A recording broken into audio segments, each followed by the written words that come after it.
Da Bem hora. legal. Da hora. E falando do Charada Burger, você não foi o fundador do nome Charada Burger.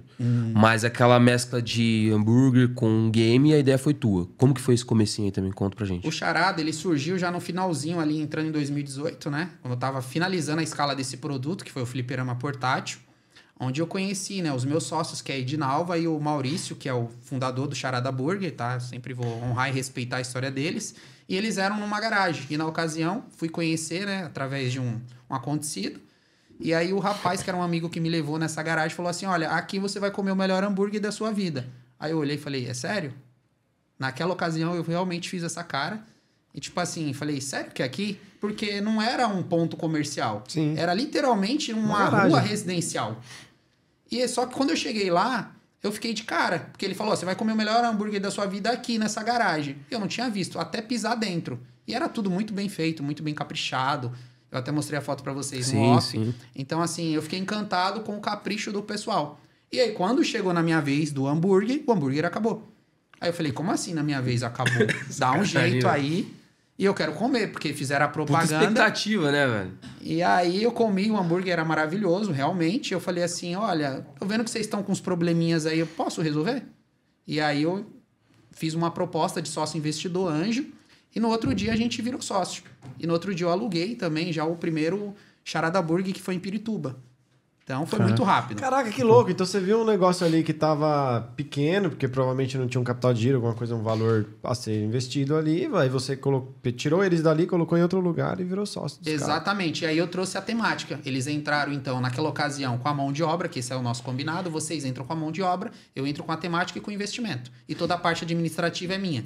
Caraca, você é tipo o The Profit lá, o sócio lá. Isso. Tipo isso. Eu seguia muito investidor ele. anjo. Porra, também. O Marcos lá, né? Porra. Marcos cara, Alemão. foda. Então eu fiz exatamente o que o Marcos faz. Fiz isso no Charada Burger. Foi assim que surgiu a primeira unidade temática de videogame, tá? Então já a primeira unidade já tinha esse esquema do videogame ali, da galera comer e jogar, já tinha isso. Isso. Quando saiu ali da garagem, que era uma hamburgueria comum, aí foi pra primeira unidade, aí já virou temática. Que era uma ideia minha do videogame. E você fez essa parada com a grana do fliperama Do lá. videogame, exatamente. O dinheiro que eu ganhei no videogame, né, em todos esses anos, que eu trabalho com videogame desde os 11 anos de idade.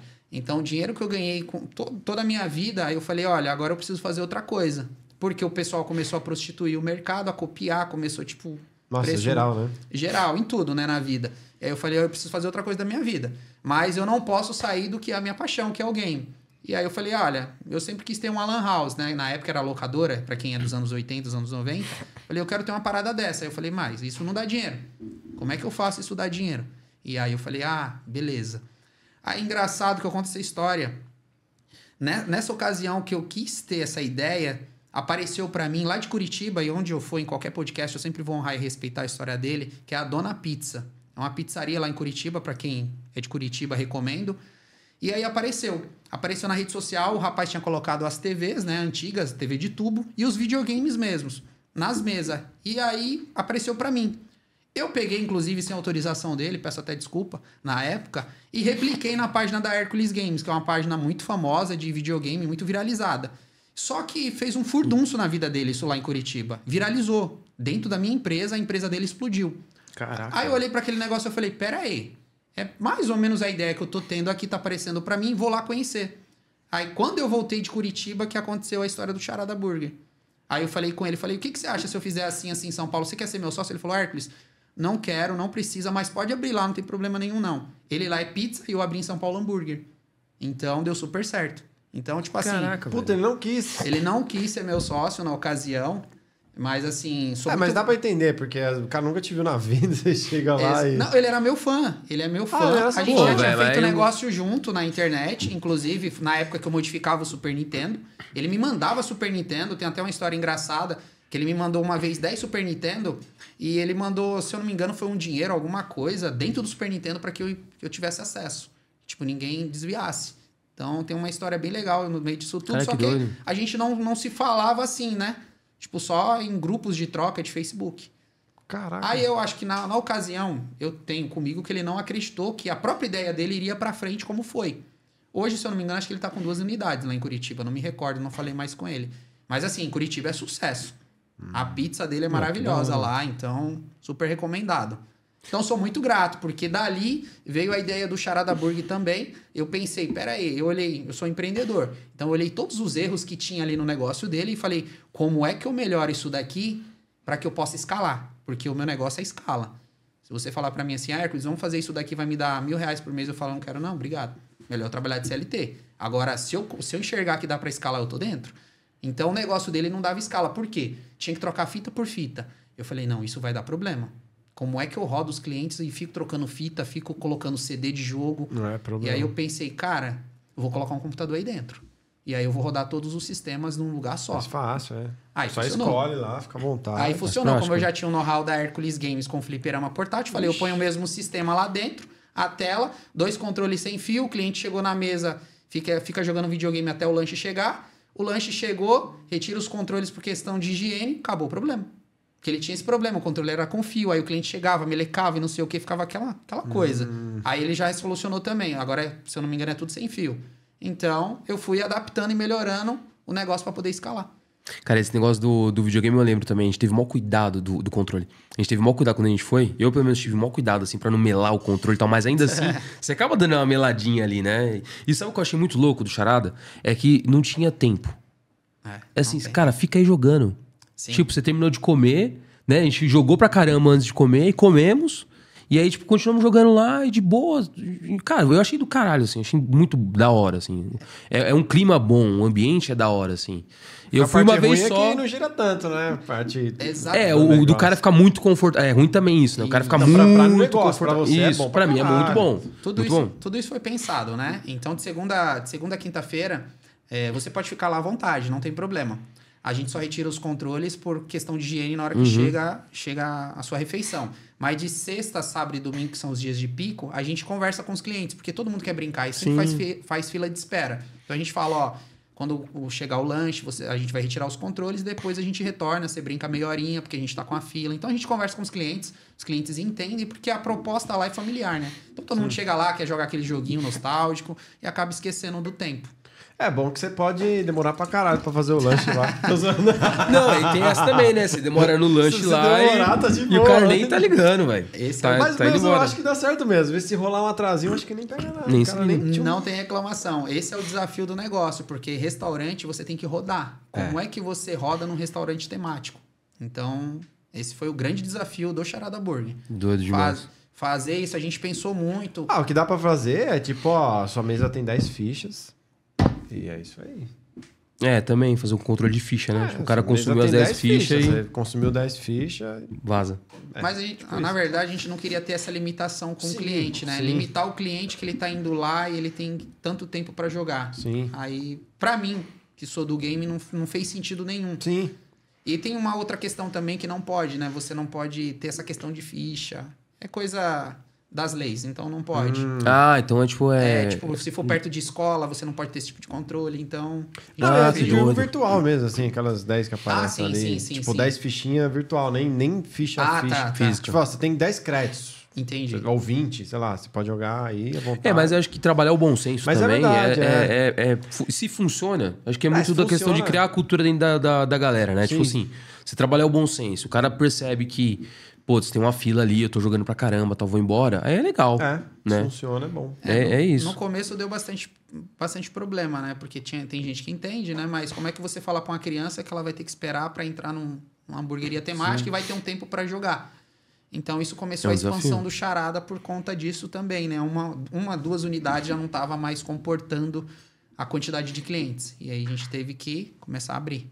Na pandemia, eu tive que escolher. Enquanto um sócio estava comprando uma Porsche, eu estava vendendo meus carros para pagar funcionário. Essa é uma história que muitos funcionários conhecem, sabem disso, que é uma história verídica. Então, assim, eu tive que tomar uma decisão. Ou eu cuido de quem é menor e precisa mais, ou eu cuido da minha empresa. Então, chegou um momento que eu estava vendendo tudo. Casa, carro, periquito, papagaio, para poder bancar, porque eu não sabia quando aquilo ia voltar. E eu desde criança, eu aprendi isso já no Paraguai, que eu admiro muito o pessoal de lá, a cultura de lá. O quê? O homem, ele tem a palavra dele. Sem a palavra, ele não é ninguém. Então, eu dei a minha palavra para os meus funcionários que eu não ia mandar ninguém embora. Isso no começo da pandemia.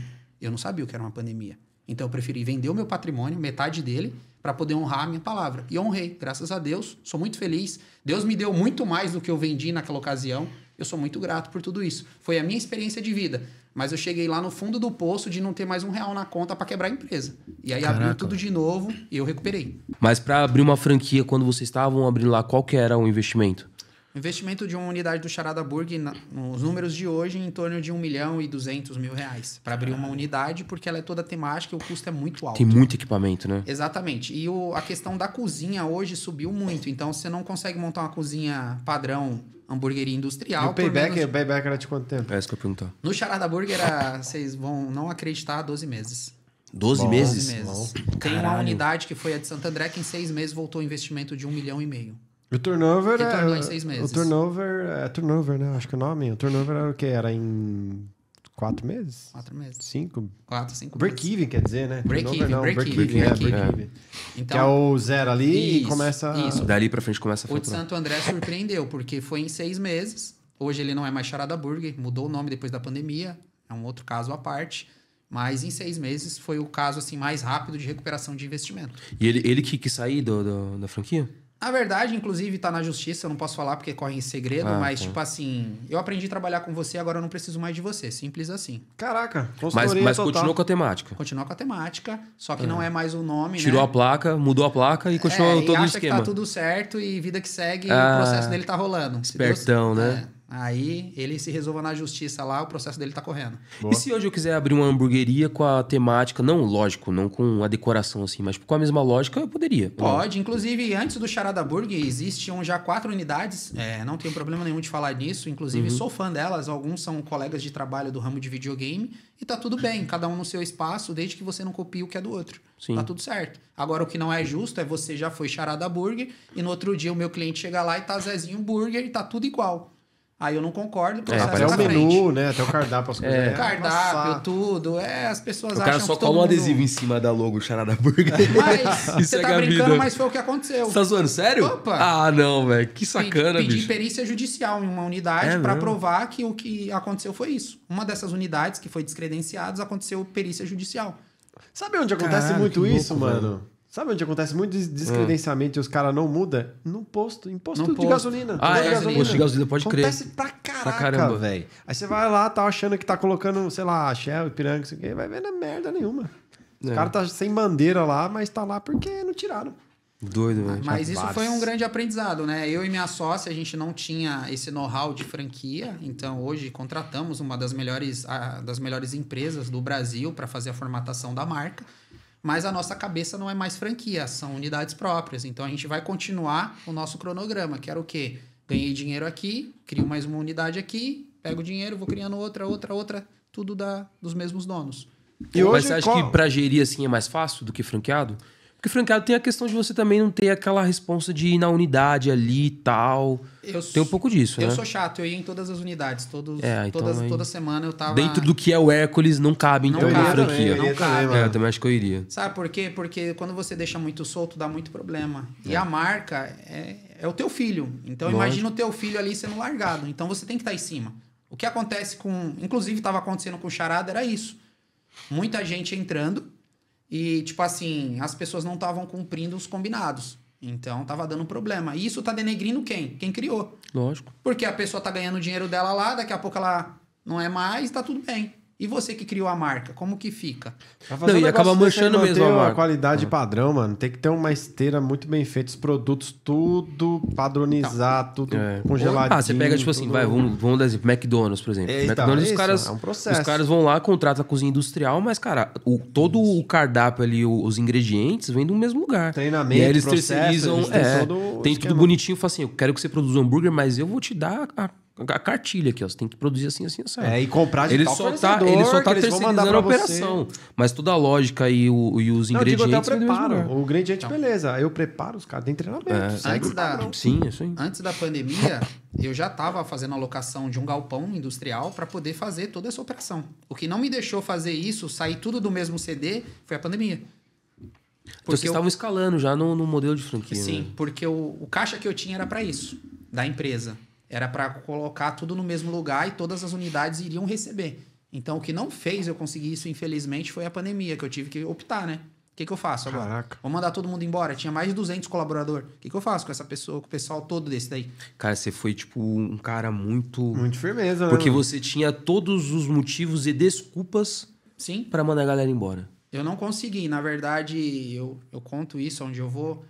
O meu empresário falou uma coisa e o meu pessoal falou outra. Então eu segui o pessoal. Eu segui o meu coração. Eu prefiro estar a pé, mas, cara, você vai ter o que comer, tua família vai ser honrada. Pra mim tá tudo bem. Tamo junto. Acabou.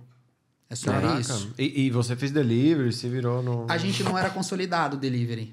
O Charada Burger, clientes... Mas teve que se virar. Clientes saindo pela janela, sempre foi assim. Aham. Então a gente não tinha tempo para ter uma operação, startar um delivery, para você ter ideia. Imagina você não ter tempo para crescer um delivery. Era Você o que teria era... que fazer aqueles ghost alguma coisa lá, ghost chicken lá. Só o nome. Isso. E aí Dark quando veio Chicken, eu acho. Dark Kit, quando veio a pandemia, a gente começou a operação de delivery. Só que o delivery funciona da seguinte forma: quem estava consolidado na pandemia ganhou muito dinheiro e quem não estava Entendi. tava ali se aventurando para poder pagar as contas. Porque no seu caso, eu acho que não daria certo, não. Tipo, pegar a própria charada e fazer. Você teria que alugar um outro lugar só pra delivery e lá ser o delivery. Eu fiz de esse charada. teste. Tem Fez? uma unidade, que é a da Vila Formosa, que eu montei a segunda cozinha, só para delivery. Só que, como tudo, né? Como eu te falei. Então, imagina que você tá chegando no oceano com um monte de tubarão. E você é o peixinho ali. Então, até você traçar aquilo ali e tracionar, vai levar um tempo. E a gente conseguiu. Porque no delivery você não vai ter a experiência que tem dentro de Isso. charada. É o lanche Exatamente. puramente lanche mesmo, né? A logística é outra, né? A logística é totalmente diferente. O custo é outro operacional. No meu ponto de vista, é 10 vezes mais caro você ter um delivery do que um restaurante sem delivery. Sério? Cara, eu Desde jurava que- que era muito mais barato. Desde que seja temático, tá? Então, Ah, deixar tá. um adendo ali. Sim, Quando sim. você tem algo que é temático, você consegue atrair os clientes mais fácil através de um bom marketing. Nisso eu sou especialista. Então, assim, Mas temático no sentido como qualquer você diz? temática. Tipo, porque eu posso montar, sei lá, do Marvel lá, alguma coisa, montar os nomes dos lanches E acabou. e Tem os acabou. E aí personagens. você tava... Isso é Tá. ser uma hamburgueria temática. Todo mundo que foi pro lado temático, inclusive hoje você vê pipocando em todo lugar, tudo temático. Sim. Porque é a bola da vez. Sim. É a tal da experiência. A né? experiência. E o que não é temático demora mais. Então, assim, vai chegar? Vai chegar. Nos mesmos números? Não acredito tanto nisso. A não ser que você seja já um grande nome, uma grande empresa. Mas, assim, para quem tá começando, o que leva o cliente até a tua hamburgueria? Um exemplo, tá? Colocando hamburgueria. Ah, é só porque é mais uma hamburgueria? Quantas hamburguerias tem? O que faz você levar o cliente até lá? Ô, Hércules, agora voltando um pouquinho no começo ali, você falou que antes da Hércules Games você tinha quebrado e você tinha... Assim, ao longo do podcast você falou já que quebrou algumas vezes, né? Isso. E aí, tipo, o que você aprende e como que você trata quando você quebra uma empresa? Eu aprendo assim, tudo que eu aprendi quando eu quebrei a primeira empresa foi... A primeira coisa foi gestão de negócio, que eu não tinha, porque eu tinha um combinado. Naquela ocasião, em 2010, foi 2010, que começou a empresa, em 2011 já quebrou. Durou um ano e pouquinho, se eu não me engano. Tinha um combinado, a minha sócia entrou como sócia anjo, eu entrei com a mão de obra. E o combinado era você tomar parte aqui da parte da loja de videogame, que deu muito certo, e eu faço todo o financeiro, o administrativo. Porém, ela gastava mais do que ganhava. E eu não tinha ambição nenhuma, ganhava lá mesmo sendo empresário, 2, 3 mil reais por mês, naquela ocasião. E tava tudo lindo e maravilhoso pra mim, era um negócio do sonho. E aí ela começou a gastar e quebrou. Putz. Hoje eu me sinto culpado porque na ocasião eu não quis aprender a fazer administração de negócios. Eu não tinha esse know-how. Então, ali foi a primeira lição. Opa, então não adianta só faturar. Tem que dar lucro e tem que saber administrar. Primeira lição que eu aprendi como empresário.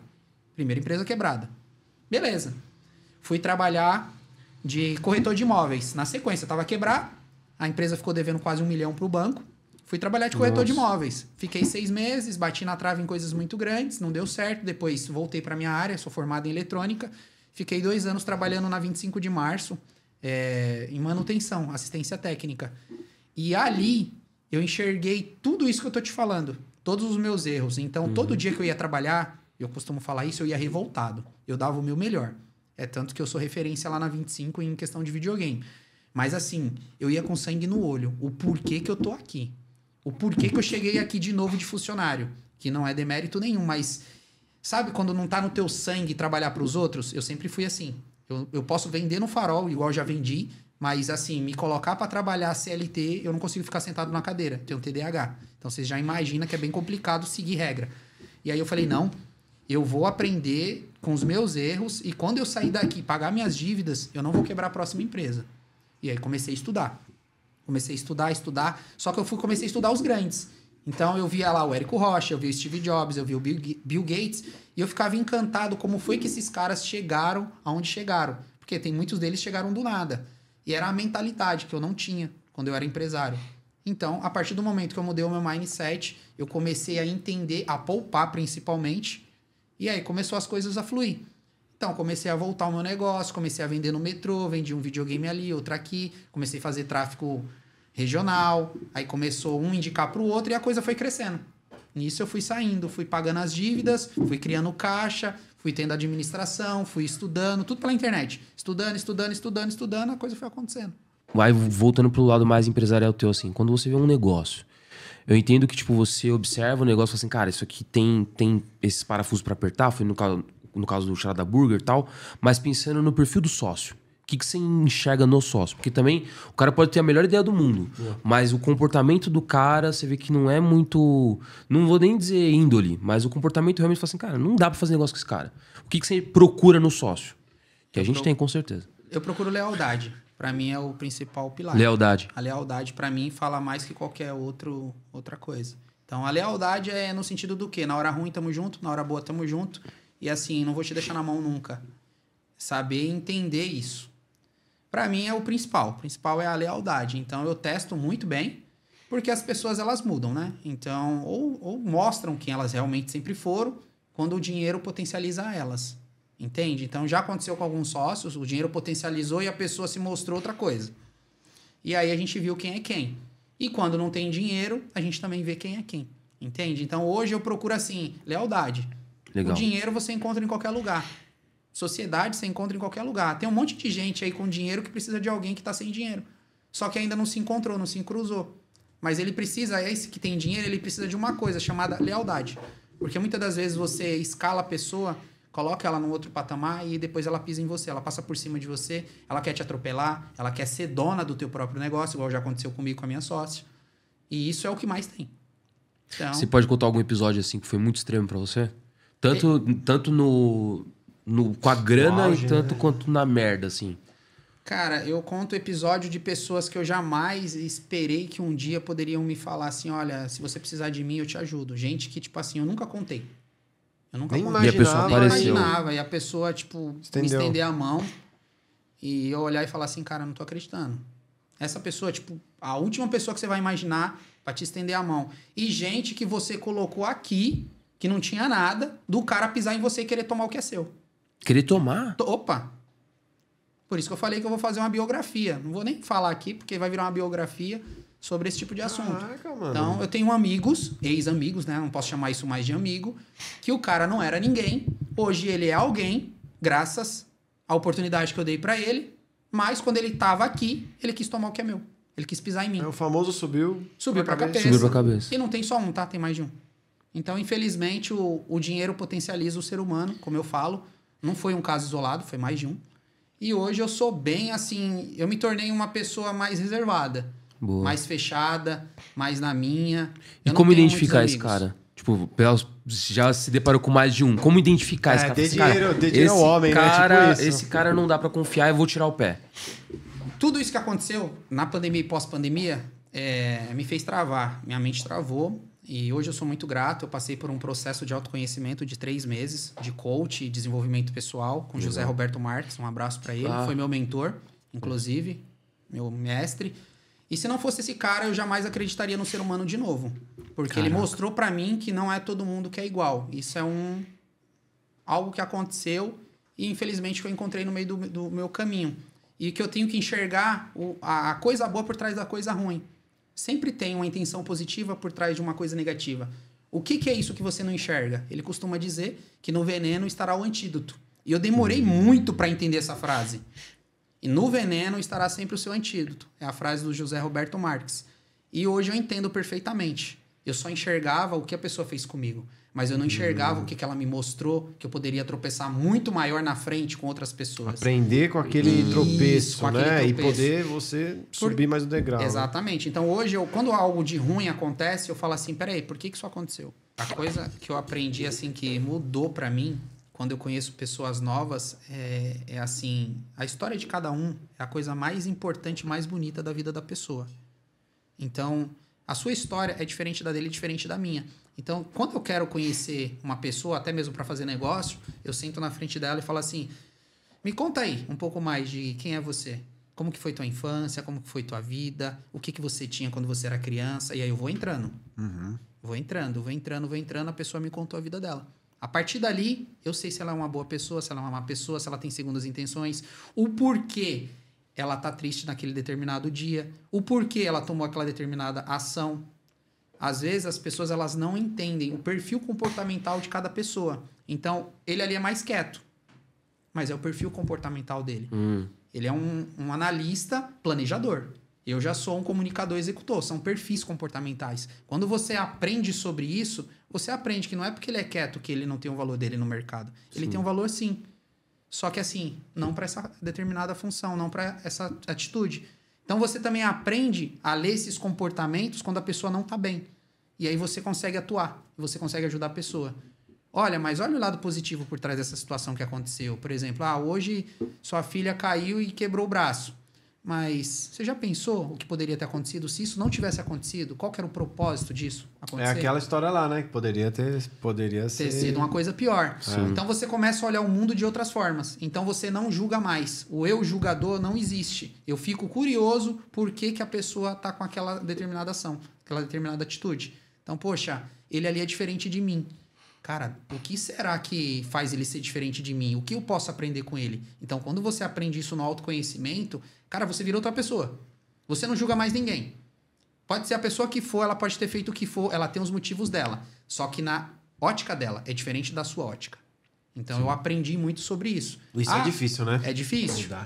Isso é difícil. Então, demorei quantos anos? Eu acho que 30, 31 anos para chegar nesse nível de entendimento e conhecimento. Então, hoje, tudo que acontece na minha vida, eu paro. Antes eu não fazia isso, tá? Eu paro e analiso o porquê isso aconteceu. O que eu tenho que aprender com isso? O porquê que aquela pessoa fez isso comigo? Só que, assim, o digital, você tem que ter um fôlego. O que é um fôlego? Eu costumo dizer, o que eu posso perder no digital? Quanto eu posso perder? E eu tô preparado? Eu tenho lá 5 mil reais. Eu posso rasgar esses 5 mil reais? Entendi. Porque antes de acertar o produto, eu rasguei mais de 50. Entende? Você tem que ter uma grana pra expor de novo, né? A Isso. expulsão Então, de caixa. as pessoas elas se frustram nesse processo, que é o quê? Peguei um produto, coloquei para vender, o produto não vendeu, torrei meu dinheiro queimou. Aí a pessoa desistiu do digital. Coloquei um produto, não vendeu, eu não desisto do produto. O porquê ele não vendeu? Se tem alguém vendendo esse produto, o problema tá comigo. Então eu preciso descobrir o que aquela pessoa sabe que eu não sei sobre o produto. Essa é a diferença de quem faz pra dar certo e quem faz até dar certo. Até dar certo. Então eu fiz até dar certo, porque eu olhei e falei assim, cara, o Nathan Souza, uma referência pra mim, tá? Eu gosto muito dele, fiz o curso dele. O moleque, acho que tá com 17 anos. O moleque acertou, por que eu não posso acertar? Por que quem tem uma idade maior, eu tô com 32 anos hoje, não pode também acertar igual ele acertou? Ele simplesmente teve a informação certa, organizada no lugar certo. Por isso que ele acertou. Mas ele teve que começar. E como que ele começou? Como todo mundo começa. Levantando caixa. Então, o segredo do digital também para você não se frustrar é antes de começar a vender alguma coisa, criar teu caixa. O caixa é esse que você não tinha. Então, a partir do momento que eu tenho um caixa que eu já não tinha, eu não ligo de perder ele. As pessoas que mais ganham dinheiro no digital são exatamente essas que eu vou contar para vocês. Existe aqui, eu preciso de um design. Tá? E aí você é design e você também. Aí eu viro pra você e falo assim, tem um trabalho pra você fazer. Aí você me fala assim, Hércules, é R$2.000, 15 dias de prazo. Esse é o padrão do mercado. Aí eu viro pra você, olha, eu tenho um trabalho pra você entregar. Aí você fala pra mim, R$2.000 em 15 dias de prazo também. Aí eu pergunto pra você, dá pra fazer menos tempo? Aí você fala pra mim, dá. Eu faço em um dia. Eu falo, então, por que você não faz em um dia? Você tá me pedindo 15 dias. Quanto custa pra fazer em um dia? Essas são as pessoas que ganham dinheiro.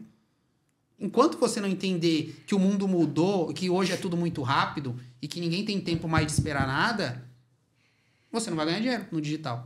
Então, quem faz? Você coloca um prazo confortável. Isso. Entendeu? Você coloca 15 dias pra... Mas as pessoas, os profissionais, colocam um prazo para eles ficarem confortáveis. Exato. Sim, Só sim. que você, do outro lado, como cliente, não tem esse tempo. Entende? Então, o digital roda muito rápido. Então, tá mudando de novo. Quem é rápido, ganha dinheiro. Todo o foco tá indo pra rápido, coisa rápida. Coisa Desde rápida. vídeo, tudo, exatamente É. tudo. Você quer fazer uma logotipo. Você não precisa contratar o design. Você abre o Canvas e faz. É. Antes isso não existia. Por que existiu? Porque alguém pensou em como fazer isso rápido, agora. De forma prática, né? E de forma que fique um pouco menos amador, que fique Isso. profissional. Não vai ficar profissional, mas vai ficar muito melhor que um modo amadorzão, né? É isso daí. Fica bem bonito. Ganha, Eu vai. tenho uma história Eu sou desse cara. sobre isso que você me recordou agora. Eu atendi um casal, um casal homossexual, deixar bem claro. Respeito, honra, respeito todos eles. Eu atendi lá nessa mesma loja da Sony. E eu lembro que, infelizmente, ninguém quis atender eles. Isso me marcou. nossa. Na ocasião me marcou bastante. Porque, tipo, todo mundo ficou de braço cruzado, porque eles eram o que eram. Ninguém quis atender. Eu atendi, como eu atendo todo mundo. Fiz muitos amigos, assim, inclusive. E atendi eles. Gastei 3 horas do meu dia atendendo. E eles não compraram nada. Mas eles estavam planejando comprar. Era o sonho deles ter a casa com todos os equipamentos da Sony. E aquilo mexeu comigo. Eu falei, olha, eu vou tirar todas as dúvidas de vocês, conta comigo, sou fulano de tal. Sou seu consultor a partir de hoje. Nisso eu fiquei 3 horas do meu dia, no final teve aquelas piadinhas de colaborador, nossa, perdeu seu tempo, aquela coisa toda. Não vendi nada. Eles falaram assim, Hércules, a gente vai casar. Lembro como se fosse hoje. E quando a gente casar, a gente vai voltar aqui para comprar todos os equipamentos da Sony. Obrigado pelo seu atendimento. Não vamos esquecer nunca o seu nome, pela atenção que você deu. Beleza. Passou acho que uns 4, 5 meses, eu tava de folga, era quarta-feira, o gerente me liga. Eu tava dormindo, o gerente da minha loja. Falou, nossa, até dormindo você vende, cara. Falei, como assim, cara? Ele falou, tem um casal aqui na loja e eles gastaram mais de 40 mil reais, pagaram à vista e fizeram questão de vir no caixa falar que só vão levar os produtos se a venda for pra você. O que eu faço? Eu falei, põe no meu nome. Que pergunta, bicho. Simples assim. Então, essas coisas da venda sempre me encantou. Não só essa, como eu tenho vários outros exemplos para citar sobre isso. Então, aquela pessoa que você despreza com uma venda é a pessoa que mais iria te dar lucro. Nossa, eu já peguei vários casos desses. Sim, vários. Que o pessoal, só porque tá às vezes mal vestido, não atende bem, aí ia lá, atendia, normal. Não, se você me vê na rua no dia a dia, você fala que eu sou um mendigo. Ele até brincou comigo. É assim que você anda, porque eu gosto de passar despercebido. E já passei por essa mesma situação, tá? De chegar e a pessoa olhar de baixo para cima e tá tudo bem. Infelizmente, o mundo é visual. Tá tudo bem. O que importa é o que você mostra, não quem você é. Então, eu já passei pela mesma coisa. Então, eu senti na pele, desde lá, eu já via os clientes passando por isso com os meus colegas de trabalho, de não querer atender por estar mal vestido.